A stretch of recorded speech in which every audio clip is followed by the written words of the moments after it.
consider yourself normal? Then this is not the show for you. Please go somewhere else. This is WYRD. If it's getting weird, it's got to be the Weird Mountain Gals Show.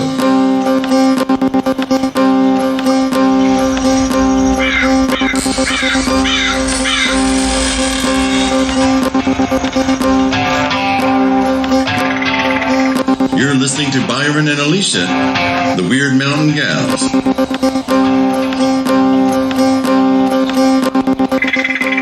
Got it. Hey. How are you? I was fine. I'm fine. I was fine and I am fine. And I will be fine. Oh my goodness. I was waiting for the knock. Or the jingle bells or whatever. Well, man, I guess I'm just far removed these days, huh? Are you? I don't know. Well, I'm just so focused on all this winter solstice stuff. Right now, I just ate three, I'm going to be honest. Them little Hershey's Kisses. Oh. And they got the ones that got cherry in the middle, so it's like eating a chocolate-covered cherry, but it's little, and it ain't got a cherry. It's just got cherry flavor. Oh. I swear to goodness, I could eat my weight in those. They are so good. So I ate three of them, and I got to stop now. I just got to stop. I had some fruit cake, and oh, yummy, yummy. It was so sweet that it'll just make your teeth hurt, but it was really good. I love a good teeth fruit hurt. I ate some cake. Oh. Mm-hmm. Have you ever made fruit cake? I have. I make a cake every year called a 12th night cake. Oh, it's basically a glorified fruit cake. Nice. But I can't find any candied fruit this year. Candied what? Fruit. Like you put in a fruit cake, candied fruit. Well, I wonder why there's no candied fruit. That's bizarre. Nobody makes fruit cake anymore. Really? Really? I've done Ingles, Savmore, and the Teeter. And I imagine if I wanted to, I could go out and get it at the Walmart. They probably haven't. But I'm gonna try doing that same cake. This is my cousin's recipe. I'm trying to do that same cake with dried fruit instead of candied fruit. So I think it'll be even better, actually. Yeah, it probably would be. Well, I admire you because you are constantly kind of baking something, trying something new. You have done well. Well, and what Alicia knows that y'all don't know is that right now, while you can't see us, I am making more applesauce. So periodically, you're going to hear my voice sound like it's very far away because I'm going over to the stove to stir the applesauce. And then after that, I'm going to make a prune cake, my mother's prune cake. Oh, I love those. It's been years, and I do mean years since I've tasted one of those. And then close kin to that was the plum cake. We've talked about it before, where they would use plum baby food. Yes. That sounds so yummy, but I've never made one. It's real similar to the plum cake, but or the prune cake, excuse me. It's real similar to it. And it's just dense and heavy and moist. Yeah, and the prune cake is made with oil instead of butter, and it is just very, very dense. I will probably make it this year with English walnuts instead of black walnuts, just because I've got a bunch of English walnuts and I need to use them up. So I'll put a cup of English walnuts in there. It'll be yummy. Yeah, it sounds like it. I gotta cook up the prunes. Once the applesauce is done, I'll cook the prunes.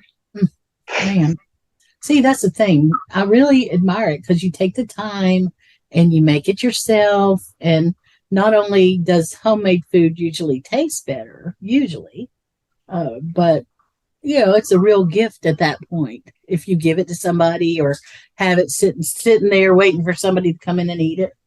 Yeah. Well, I got my eyeballs now on, because I spent last Saturday and Sunday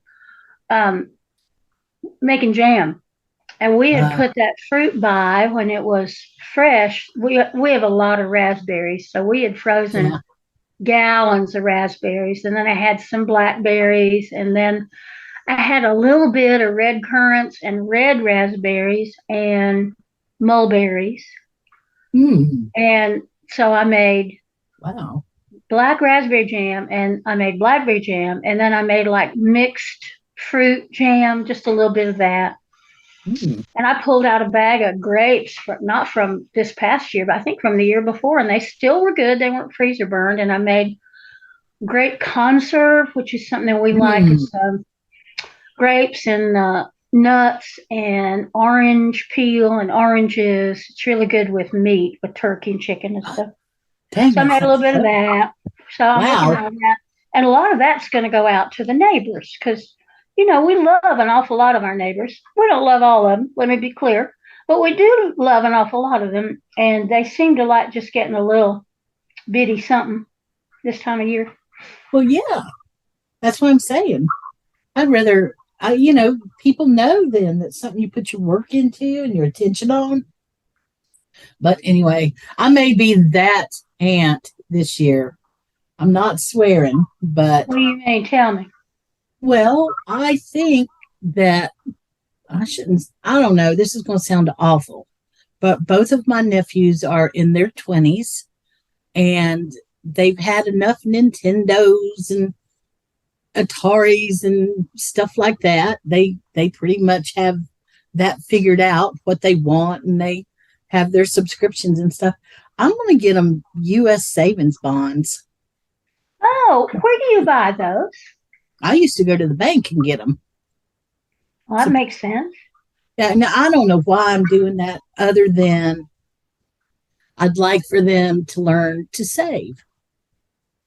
I don't know because I haven't really asked. I don't know what their habits are with saving, but that's not going to hurt. And if they want to, they can cash them out and get the money for it anytime they want. So I'm going to be that boring aunt this year because, I'm not ready to get them an Atari gift card or whatever the hell it is they get every year. I forget, so I know you're not supposed to give a gift based on what you want, but I think, I don't know why. I just think that's what I'm going to do. So, yeah. Nice. Get a sweater or something. Yeah, I've got so many people that I do for. I'm not going to say I buy for everybody, but I like to remember people this time of year. I do too. It's not always the easiest time of year, is it? No, and there are so many people right now. Well, there's just so many people right now that are hurting so much. They're just hurting. I agree with you. That's just kind of sad part about it. And then you as a pagan, and I guess a lifelong pagan probably, you as a pagan, your mind and your spirit, they go with this circle, with the spiral in and spiral out. I mean, I think it's an accurate description, don't you? It's like when it's time to end the year, your thoughts go to here. Your focus goes there. And when the year's over and back up again. I think that's healthy, personally. Yeah, but, it's just, it's hard. And there are a lot of people that are facing anniversaries of deaths. Mm-hmm.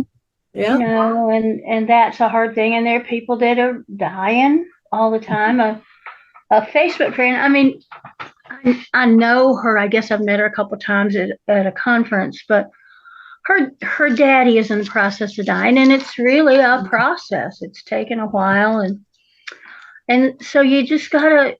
It's a thing about being patient and remembering it's not going to last forever, and all that stuff. That it's just hard. It's hard, and right now things are just hard for people.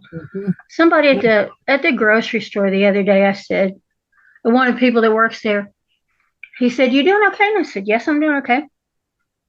But I'm getting ready to go back and look at the eggs, and that's going to scare me a little bit because I need eggs today."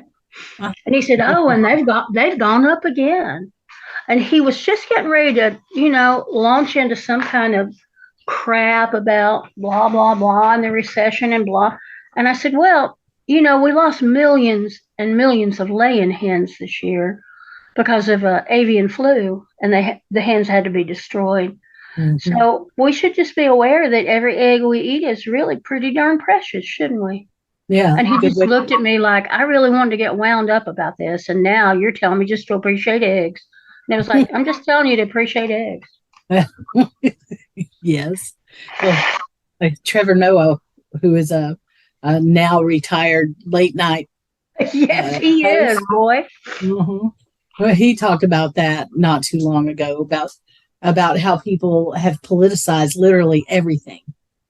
Everything has been politicized. That's kind of depressing too, if you ask me. Well, because people are not able to think very subtly right now, and to be like, well, it's this thing and this thing and this thing and this thing, all those things. It's like, nope, it's got to be this thing over here or that thing over there, and never the twain shall meet. Yep. And that's just sloppy thinking. Yeah. Or it's also the worst one to me is where it's like, oh, so they've said this thing is going on. It might be a just an observation on your part or mine or whoever's. And they go, well, then therefore this is the equation. They said this, and therefore they're going to be, on this side of politics. It's like, no, they weren't talking about politics at all. They were talking about movies they were going to, or something like that. Everything. Yes. That's ridiculous. So, hey, I have started reading something that I've never read. I was going to ask you your opinion on it. Sorry to change the subject like that, but have you ever heard of or read Pilgrim's Progress? I have, yes. And do you have an opinion that you would share about it? Well, I'll be honest with you. It's been several years since I last read it, but I remember reading it when I was pretty young-ish, like high school maybe, and then reading it again about 20 years ago and being a little more sensitive to the writing and the topic. I was pretty dismissive the first time I read it. It was like, oh, God, who cares about all this crap? Yeah. But then when I read it later and read it in a way that was more, I guess I'll use the word discerning, it made some sense to me. Isn't that interesting? Maybe I had more life experience. What do you find about it? Are you enjoying it? Enjoying may be the wrong word. I'm so new in it that I don't know what to think. I don't have a clue. But what you were saying kind of reminded me of what I went through with Swiss Family Robinson. That was one of my favorite books of all time. And when I was a kid, I just adored the Swiss Family Robinson. And then I went back to it as an adult, and it was a completely different book to me. So, Oh, yeah. I still love the thought of getting lost on an island where everything you need is provided right there, including, a full-size piano and all this stuff they took off the boat that was almost sunk. Yeah. Well, it's funny because we had a book group for a little while, and one of the things that I suggested we read was The Scarlet Letter. And people were like, oh, gross. But what we found out about The Scarlet Letter is that it needed to be read aloud. Oh, so then we took turns reading that book to each other, and it was wonderful. That's really interesting. There are some books like that, I'm sure. Well, back in their day, yeah, a major form of entertainment would be to go to the sitting room somewhere and books would be read aloud. There would be civilized conversation, someone would read from a book, and that was entertainment. That's the same thing that for us would be sitting around watching the tube or something. Yeah, I love to be read to, and almost nobody does that anymore, reads to people. But I love it. Dolly does it. Dolly does it. Miss Dolly has a special on television coming up with, I want to say it's a New Year's Eve special with Miley Cyrus, who recently released her version of Jolene. Yes, she did. Have you heard it? Have you? Hey, yeah, it's kind of interesting. Really? Mm-hmm. All right. Well, I saw the two of them standing together and hugging each other and talking about this television show at about, I don't know, it was about 3:30 a.m. the other night. I woke up for some reason and I kept hearing a noise, and somehow the television was on in the other room, which is interesting because I wasn't watching TV. So I don't know. I think this place is somewhat occupied. I really do sometimes. I had a scary thing happen the other day. I'd say scary because I thought I was in here alone. Mm-hmm. Very clearly, there was a woman's voice that I heard with my ears. I couldn't understand what it said. It was just a fraction of something. But it was right here with me in this empty place. There was, and it was a silent morning for me. I just woke up and I had a really good morning and I was feeling good. And I just did not want any kind of electronic sound. I didn't want any music. I didn't want a TV on. I just wanted a nice quiet morning, and I was going to, do my morning stuff and listen to the sounds of the birds and the crows. And then instead I heard that and I was like, I jumped. And when was the last time you heard me say that? Wow. Yeah. I thought I was alone, and I was not. And then today when I came in, there was a smell of snuff. Huh. Yeah, I don't have a clue who that would be. The only person I ever knew that dipped snuff, well, I guess I knew a few of them on my dad's side. My grandmother, she dipped snuff. Yeah. But it was, so who knows? Who knows? Have you ever heard of the quantum theory of immortality? I have, yeah. It's that's just an interesting concept, and when you think about time not being linear. Yep. But and I'll tell you the other thing I've been studying on, and I'd love to ask your opinion about it. Would be, what do you think that it? Wait a minute, I need to reframe it. Okay, so I think it's a safe thing to say that you have spoken to, let's say, 100 people about their personal experiences that of the supernatural. And I'm putting supernatural in air quotes. Right. When you say it's probably been a whole hell of a lot more. Oh, yeah. That. Many, many more, but say 100. Yeah, it's safe to say 100. Well, those people have a certain, oh, geez, I don't know if I really want to get all into the subject matter, but basically it has to do with time and the way death is experienced. And so with these people, I'm sure that at some point they've shared with you an experience or a dream or something that had a big effect on them, maybe a life and death experience or a dream that was so significant that it changed their life. Is that safe to say? Yeah, absolutely. All right.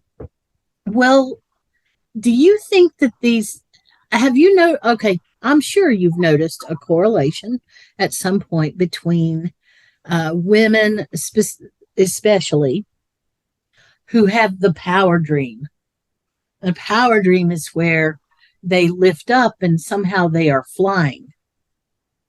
Yes. And then at some point, they usually are heading west. Okay. Well, that seems to almost be, if not universal, let's say fairly common experience. So do you think that it's a common experience because it's true? Or do you think it's a common experience because people have heard about it and that's where their expectations are and they make it their reality? Oh my gosh. Sorry. I don't know that I'm qualified to answer that, but I will, as I often do, take it to folkloric and mythic proportions. Well, you've had the experience. I think you're qualified. And for many, many, many people of European extraction, and that's who I mostly hear that from, it was believed for more time than I certainly can reckon in Northern and Western Europe that our souls went into the West when we died. Yes. And this was before the whole Christian concept of above and below. I mean, that's not Christian, but that you go to heaven or you go to hell, or I guess you go to purgatory if you're Catholic, you got a purgatory option. But before that, it was believed that our souls flew into the West. Mm-hmm. And so I have to wonder, is that a collective memory of all of those ancestors who, when they died, their souls flew into the West? So is that a dream of post-death? When we have that dream now, is it about our ancestors and what they did when they flew into the West? I don't know. But boy, that sure did trigger my into the West thing, didn't it? It did. And it also, for me personally, triggers empowerment feelings. It's like, oh, okay, we're flying. We're flying. And I had that dream. And I didn't ask for it. And I wasn't thinking about anything like that the night before I went to bed. That dream just showed up in my consciousness. I woke up one morning and I had experienced that dream, and that very dream that we just described. And so I've since then I've asked people about it, and I've met a lot of females who have had that experience where they've had that dream specifically. And that's why I wonder, is this an ancestral memory? Is this a generational memory that somehow our physiology is able to cause our mind to remember generation after generation? Is it did somebody click the Viewmaster and reality switched over to a different screen, but we're somehow able to carry that with us? I mean, I love that. The Viewmaster. I've been wondering that. It feels like that. It feels like more and more I am interested in thinking about, pondering, I don't know what, the idea of that ancestral memory. They used to call it race memory. We got some race memory, but we understand that the concept of race is just an illusion that's used to oppress different people. Mm-hmm. But I believe that there is ancestral memory that comes down to us in our genetic material. And whether we can access it or not, that's above my pay grade right now. But it's really interesting to me to think that we may carry, and they may not be the kind of, okay, now I remember when my ancestor got up out of those warm furs and went over to make sure there were enough coals to get the fire going. So blah, blah, blah. It's not that specific stuff, but it's more, I don't know, more thematic. It feels more general and more, I guess, mythic, more legendary, maybe. I don't know. It does. But we get in the weirdest discussions. Oh, I know. We were going to talk about Santa Claus today. No, that's right. I just did a podcast with my friends AC and Isaac, and beforehand we were like, oh, let's talk about the different folklore things you do around Yule and the winter solstice, and about, in gardening, what you do, all that stuff. And we did not talk about that until like 3/4 of the way through. And finally she dragged us back from, sheepdogs and apple growing. And she said, now it's almost the winter solstice. I was like, oh yeah, we were going to talk about that, weren't we? Okay. That's hilarious. Well, we're not the only ones that do that. Yeah, we're not the only ones. That's what I told them. Oh, you wouldn't believe it with me and Alicia. We'll if we bother to have a pre-show that isn't us just saying, oh my God, how are you? How are you feeling? Blah, blah, blah. Then we talk about, okay, now today'd be a good day to talk about. And then we talk about how you make your dried beans. And that wasn't it at all. Yeah, you're right about that. But I'm continually surprised that people want to hear it. It's like it's just, of course, I can get why they'd want to hear your recipe and stuff. I can get that. Well, I don't know. I think the reason this podcast works the way it does is because we both are just curious and nosy, and we know a lot of people, and we've lived very rich, full lives, and we just get talking. We go, "Oh, remember that time?"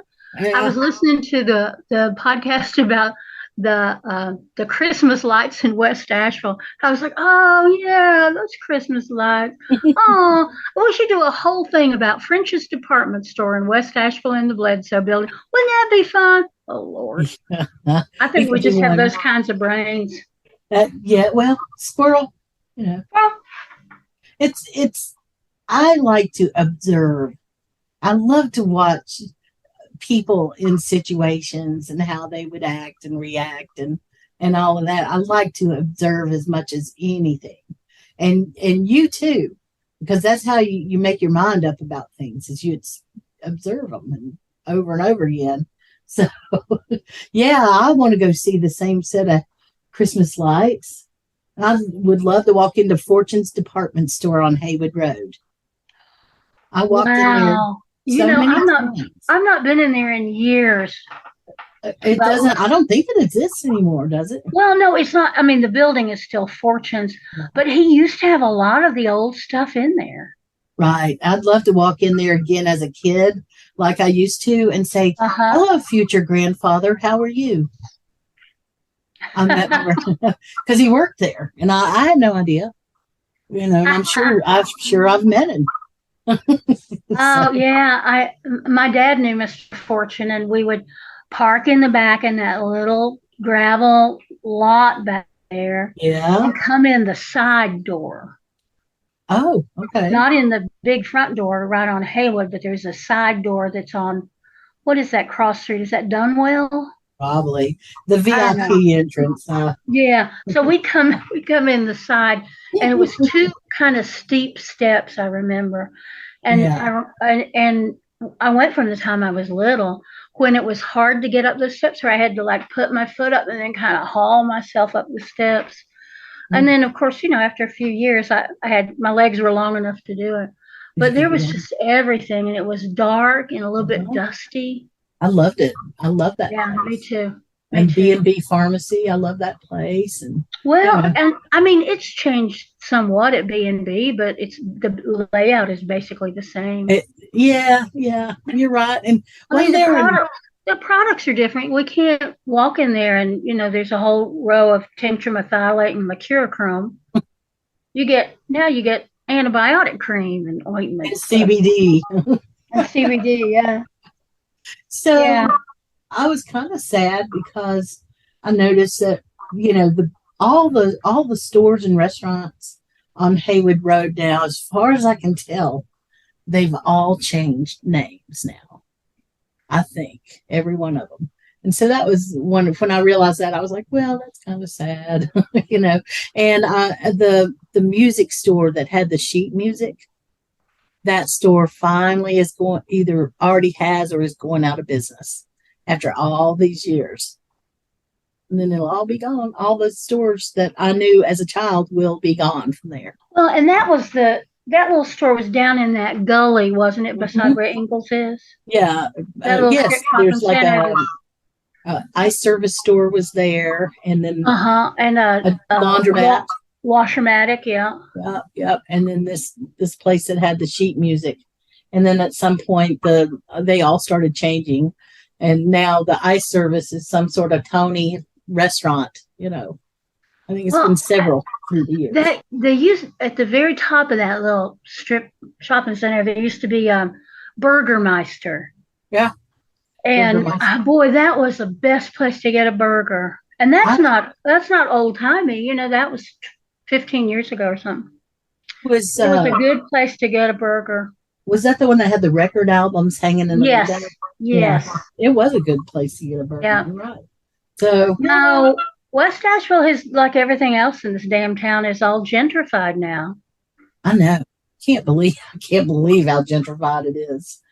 Just look in the for rent section. Even though that has finally started to calm down, A little it's bit. still nowhere near affordable for the average person. Well, there was this big thing on social media, on Facebook the other day about an older member of the pagan community, and he thought he had housing in one place, and then that didn't work out, and so a friend of his, a mutual friend of ours, contacted me and said, well, he'd like to move to East Tennessee or Western North Carolina. And I said, well, tell him we already have homeless people here.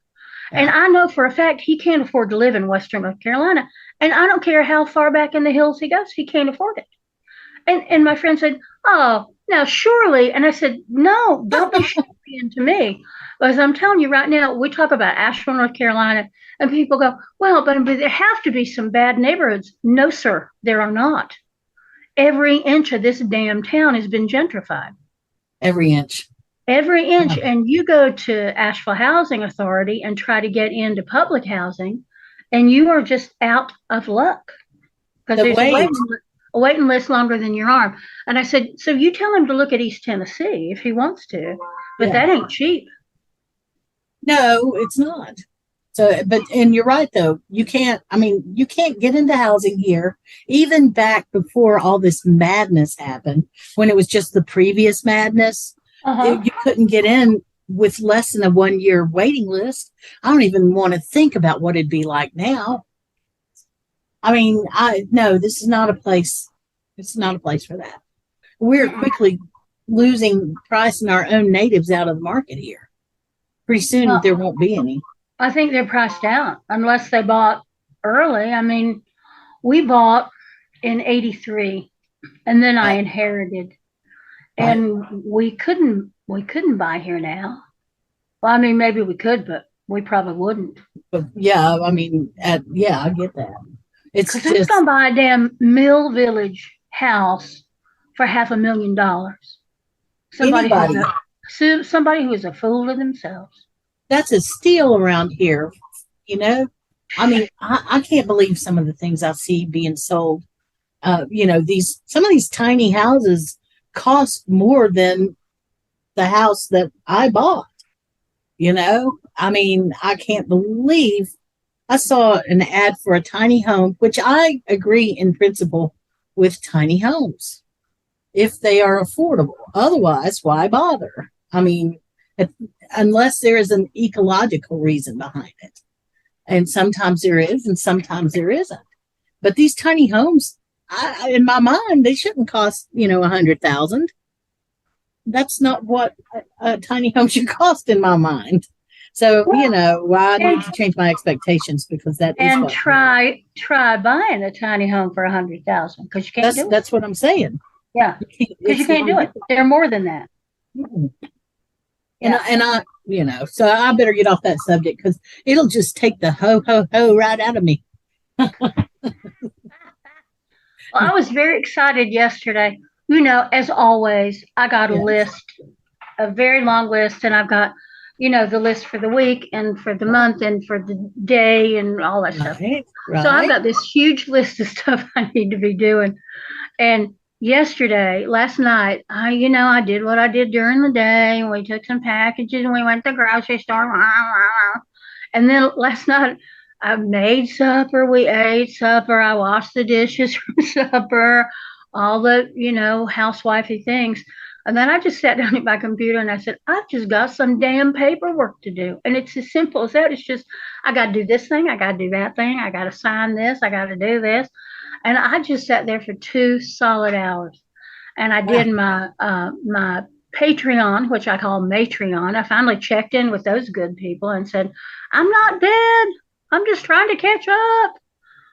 So I got so many things done, and I was like proud as a peacock. I wish you could see me when my butt stuck out, my chest stuck out, my nose in the air. Like, I'm going to go in and I'm going to take a bunch of things off my to-do list. And by God, I did. It was great. Wow. Well, that's awesome. Made me happy. you always are pretty regular with getting the things off your list. I am, but I still have so much stuff that needs to get done that I've not done. Well, isn't that everybody?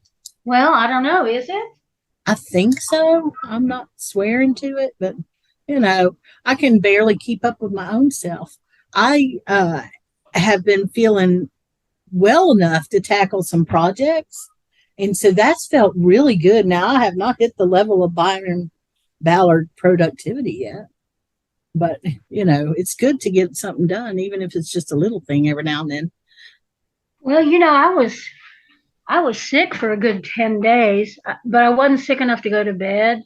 It was just sick enough to slow me down. I've still got a cough. So whatever that virus was that hit me, it gave me some congestion. It gave me a cough. It changed your schedule. You cut your schedule. You cut your schedule back because of it too. Well, did I? I just didn't get as much done per day as I probably would have because I was moving slow. Did you? I had took the sermon down. The sermonator's got a cold. I took the sermon down in Hickory, but they were very kind and let me do that online. We did it as a Zoom, so I didn't have to travel. But I mean, that slowed me down. But I've been sleeping really good. How about you? I'm sleeping okay, not great, but not awful. But I'm sleeping without pain, and that is good. And yeah, I seem to be okay. That's all I can ask for at my age, anyway. Your age and your disposition. That's the disposition. Exactly.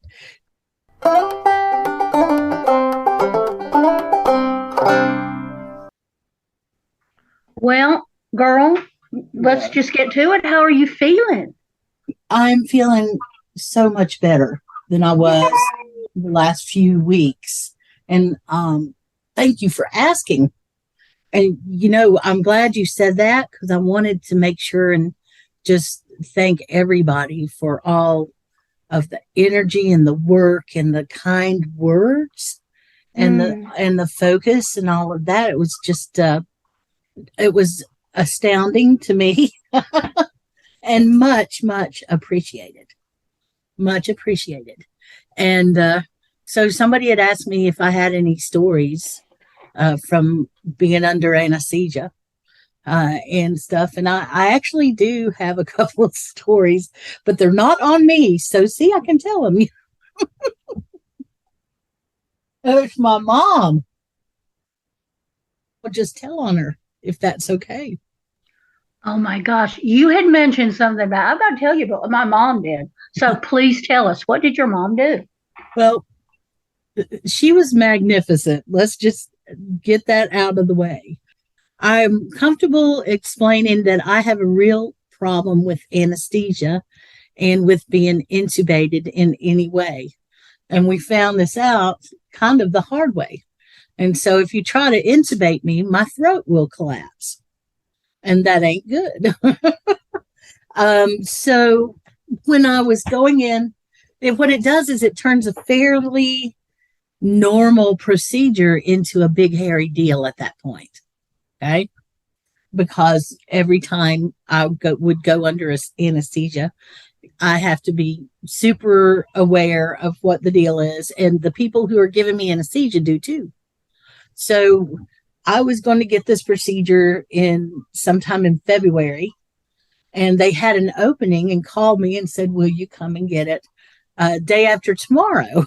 And I said, sure, let's just get it over with. And at that point, I got on the phone with the anesthesiologist and called them and told them what was going on with this condition. And I emailed them a copy of this letter that I've gotten from the anesthesia office that says, if you are ever have to have surgery again, make sure and hand a copy of this letter to the anesthesiologist. Right? And so I emailed them that. And then the next day they called me from the admitting office, and that's where they call you up and they ask you, what medicines do you take and what's your insurance, and here are your instructions and blah, blah, blah, blah, right?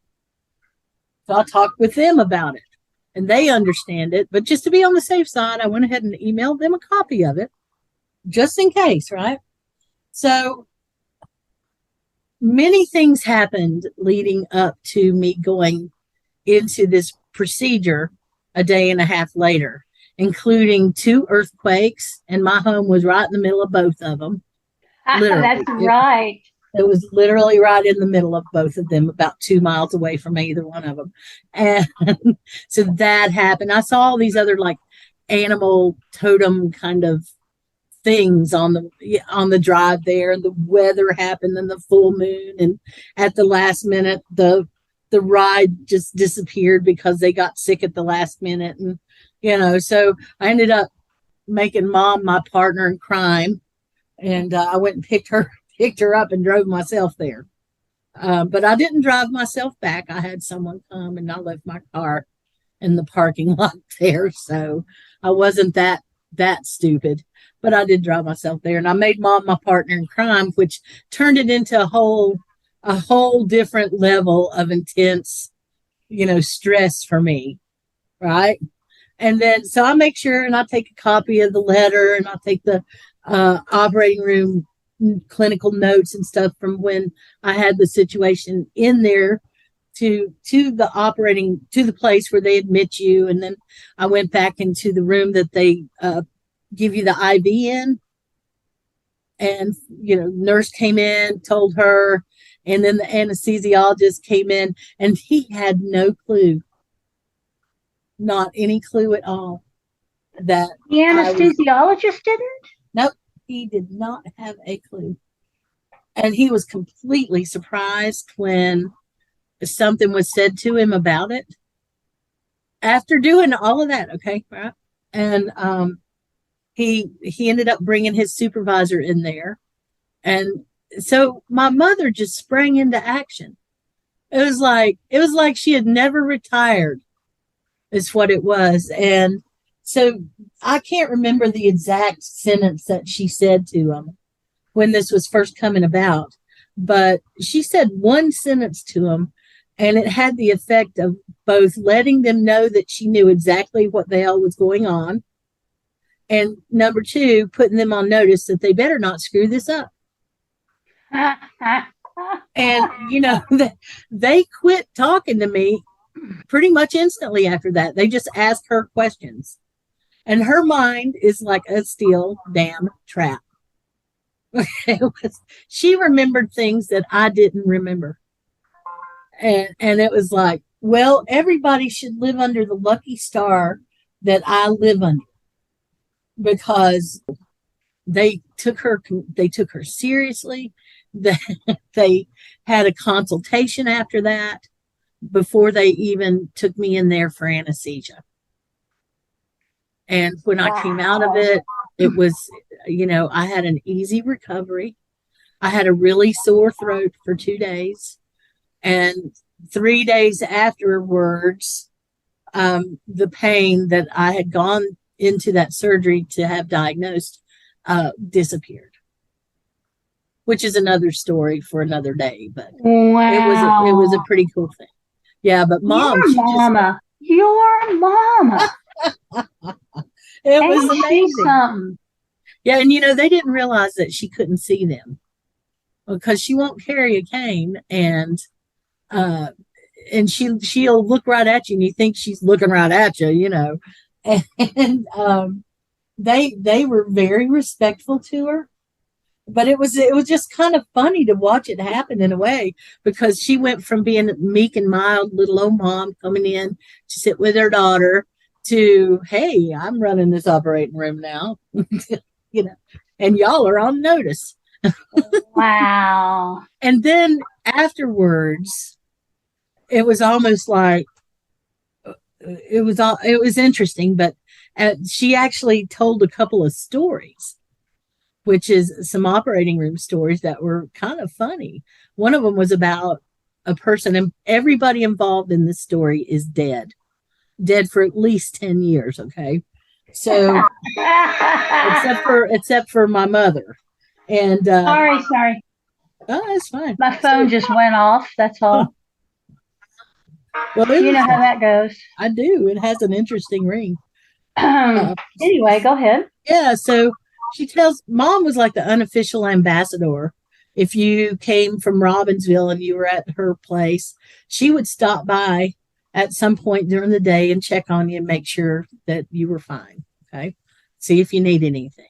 But yeah, so Mom was there as kind of the unofficial ambassador.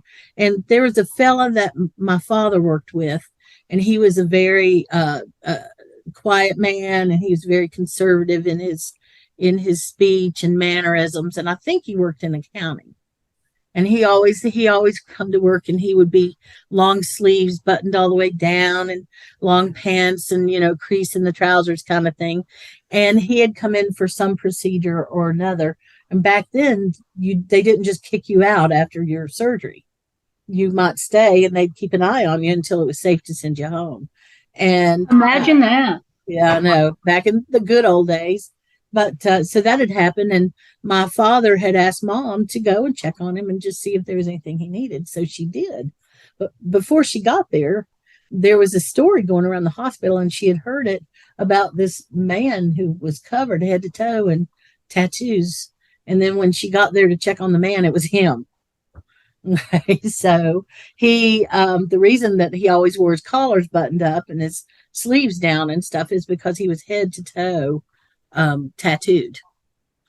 And they never told, my mom and dad never told a soul this, because that would have turned into like office gossip.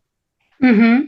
And I just thought that was cool that they never told a soul. But when my mom told the story, it was like, he had tattoos from head to toe. I mean, she was just, oh my gosh, wow. And he was an accountant? Really? I didn't know that they could count. Come on. But anyway, and she told another one that was somewhat, let's see, how did this one go? Oh, it was about the fellow who came in after having a motorcycle accident, and he was in a surgical ward getting cleaned up by the nursing staff so that he could go into surgery. And the nurse was trying to clean up his genital area, and she just couldn't get some oil. She thought it was some dark oil off of his penis. Mm-hmm. And she just couldn't. And finally she called, the surgeon came in, and he took a look at it, and somehow they ended up stretching it out.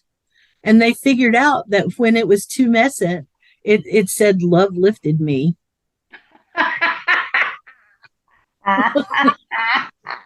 This is really okay. All right then. Oh my God. Which actually brings me back around to the real subject I wanted to say about that.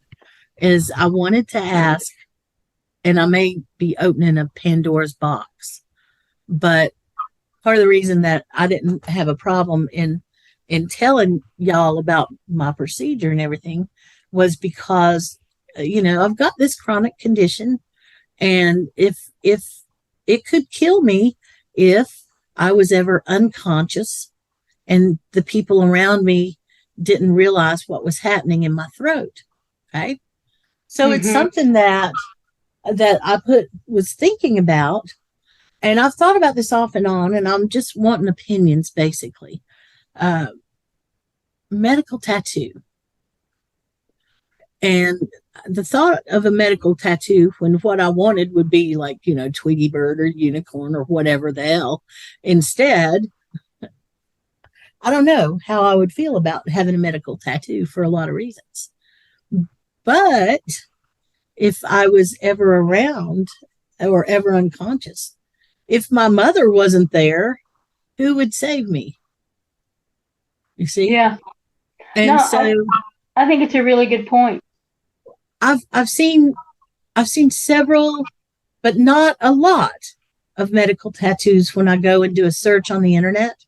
And so I've seen, and again, I'm lucky because I know somebody who has run an EMT company for decades now. So I was able to ask him, well, do your EMTs, are they trained to check for medical tattoos? And he said, no. He said, Not really, is what he said. He said it might be mentioned, but it's not emphasized. And he said if a person were to have a medical tattoo and that tattoo was very ornate, if it was fancy, that there'd be every chance in the world that the EMTs would not notice it. He said that they are trained to look for a medical bracelet. So, well, then that might be the answer, mightn't it? Is that a medical tattoo seems logical, but if they're trained to look for a bracelet, then that is probably a better option. Well, yes, maybe. I mean, here's my deal with it. I've had medical accounts since I was a kid. And I will wear the bracelet for a while, and then something will happen and it'll either break or I'll take it off or something every single time. So, knowing how luck is.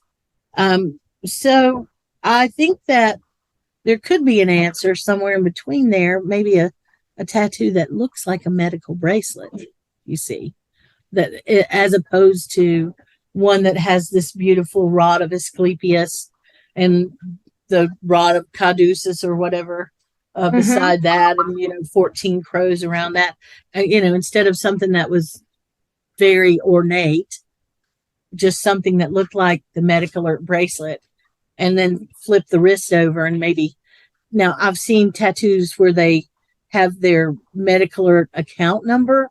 I've also seen tattoos where if you flip their arms over, it has a list of conditions. So it's like, I don't know if I have enough arm for that. Yeah. But okay. So just to throw one other thing out there, my buddy who worked in the RFID industry, he was telling me that I should go get a bunch of temporary tattoos with RFID chips built in.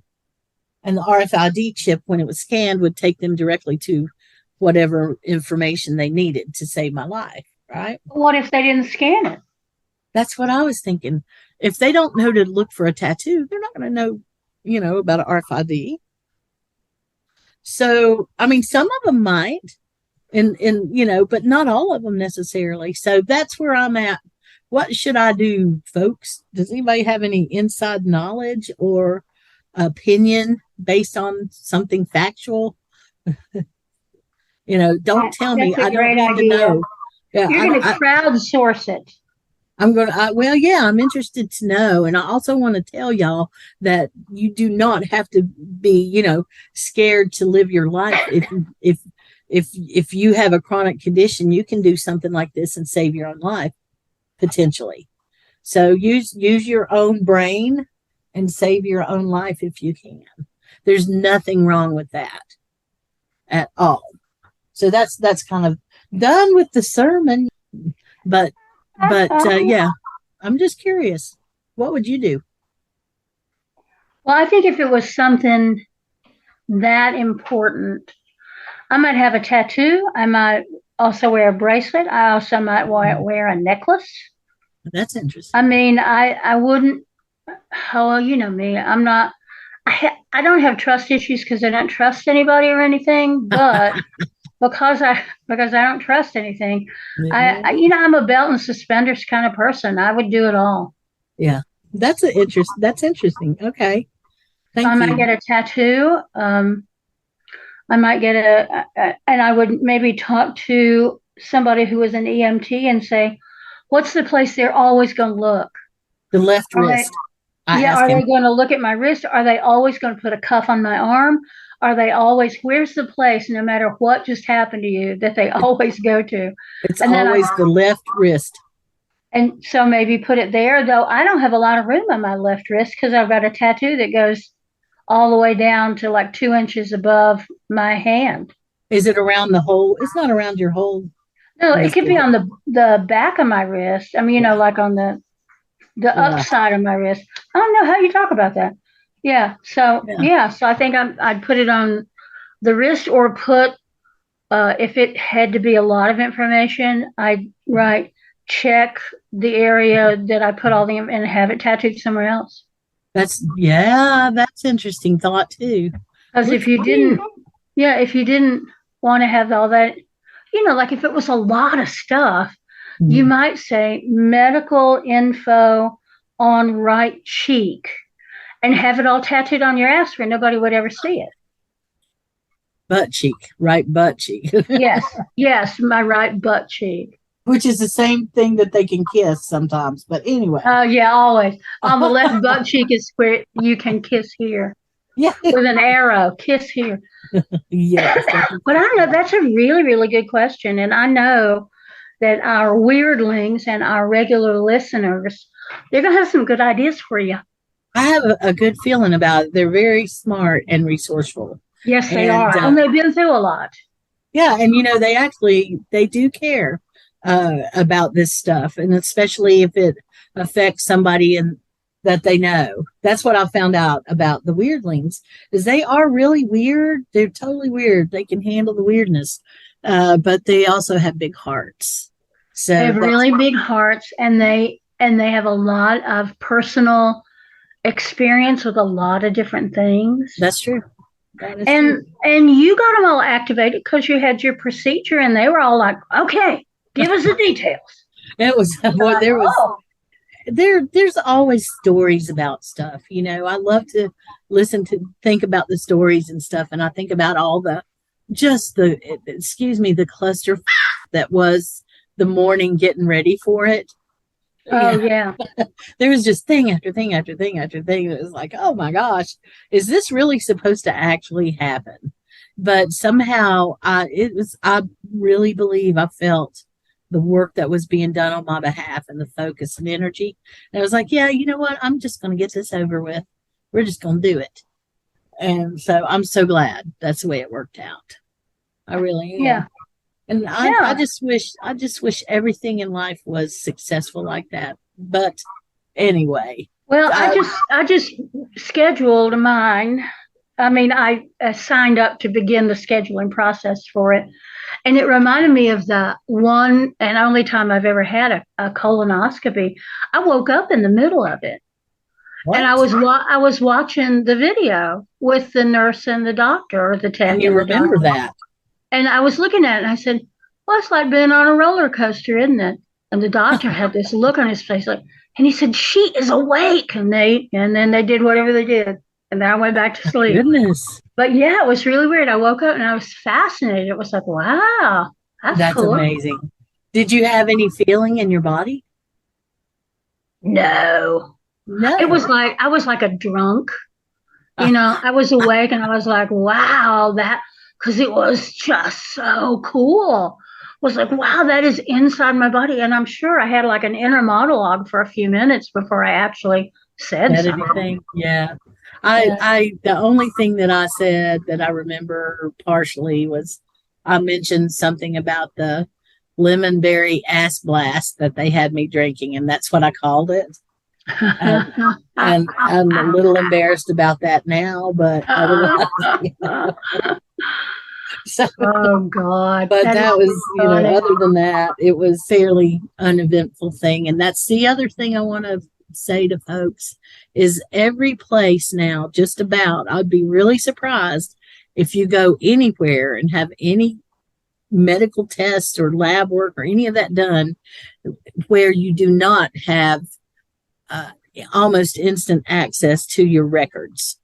So if you want to see the results of your labs yourself, you can probably do that. Call the place, give them your email address, and set yourself up an account and check your own health. Yep. Yeah. So it's you do have a lot of things in your hands, and no doctor's office is perfect. They can't be. They have too much on them. They can't possibly remember specifics about you, even though they're really nice. Unless you're in a place where you've been around a doctor for decades, the same one, then you might be, that makes you very lucky. Okay. But there's not much of that goes around anymore. So anyway, that's about it. I'm going to probably put on some South Park Christmas music, maybe. Ooh. I love South Park Christmas music. It's so It's so degenerate. It's awful. It really is. And I shouldn't like it. I know. But oh no, but it's hilarious. It is so funny. It is. And I love soul Christmas music. If you just break it down into like musical types, during the daytime, I love to hear Christmas soul music. It seems like I love to work and sing to it and just kind of groove to it. And then, who knows through the rest of the day what it'll be. I listen to Soma FM, which is a conglomeration of free digital radio stations, and you can choose to support them if you like, but you can choose to listen to them pretty much any time. And so they've got some things like Christmas in Frisco, which is somewhat adult, and they've got the soulful Christmas things and country Christmas, you name it. And that's there. They have department store Christmas, which is one of my favorites. How funny. Well, I was grocery store. I was at the grocery store yesterday morning, and it was the kind of classic Christmas carols were playing. And, I was in that singing group for a while that did the Christmas at the winery at Biltmore. Was it Woman's Song? No. We were called the Boar's Head Singers. Oh, and we sang carols in 1895 costumes. Yeah. And we had to just sing carols that were from before 1895. And I'm an alto, so I know that I alto line to all that stuff, but I haven't sung that in years and years. So it was nice to hear, like, God Rest You Merry Gentlemen. I knew the alto, and Silent Night, and I know the altos. That was fun. So I walked through the grocery store singing. Oh, that's so fun. That's cool. I love to do that stuff. Oh, me too. Selby and I finally got together, and we put together a little song, just a little acoustic song called Hitch a Ride. And we've done it before with the band, and we just kind of, I don't know, I haven't had a real practice or anything in a long, long time. And we've got some shows coming up in March. So we're just kind of getting our vocals reacquainted with each other and all of that. If you want to hear it, I'll stick it up there somewhere for you. Oh, yeah, please do. I will. If he doesn't mind, I'll stick it up there and everybody can hear it if they want to. But just know that it's not finished. It was just us goofing off, and it was like midnight at the time. So my voice was scratchy, and I was ready to go home. Anyway, I think I'm going to go and do a little bit of housework. What are you having for supper tonight? Boy, that is a really good question, because, I've been making that applesauce, which is just now done. And, and I'm thinking about making the prune cake. So I haven't thought about supper yet. We've got a few leftovers. There's a little bit of fish in there and maybe some pork and carrots or something. I may just give Joe some leftovers. And I've been eating grilled cheese sandwiches. Isn't that funny? That sounds good. That's what I had for lunch. I might even have another grilled cheese sandwich, because I got some of that bread that doesn't have any carbs. It ends up being like a slice. Mm-hmm. It's made out of sawdust, and it all just runs right through you. As my friend says, it's just a delivery method. It's just a delivery system for the melted cheese. That's right. That's exactly right. That's exactly right. If I could just eat the melted cheese out of a spoon, I would do that too. So I don't know what I'm going to have tonight. I got to figure out something, though, because it's getting late. It is getting late. I'll let you go. Thank you for hanging out. All right. And it was so good to be with you and to talk to you and catch up with you a little bit. And y'all, we didn't talk about winter solstice or Christmas or Yule hardly at all, but we'll do that next week. Let's plan on it. No, wait, let's not plan on it. Because then maybe if we plan on it, we won't do it. Right, exactly. Let's just be inspired to do it somehow. All right. And I hear that we have something coming up in the Weirdling group test or something. Something. I don't know. Something that the Weirdlings are getting into. Yeah, they're always in something. So we'll behave or have behavior. Will not do it. Nope. Not any kind, good or bad. Nary behavior. All right. You be good. Later, you too. See ya. Bye, y'all. Okay, that's good. Good? Yep. Thank you. You're still recording this. I know.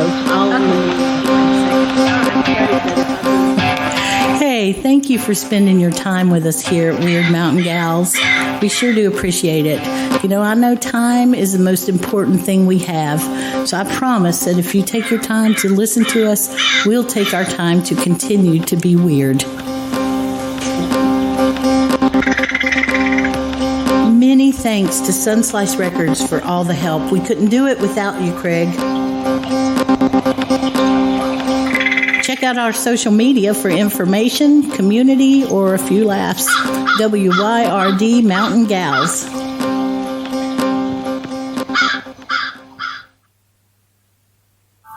WYRD Radio.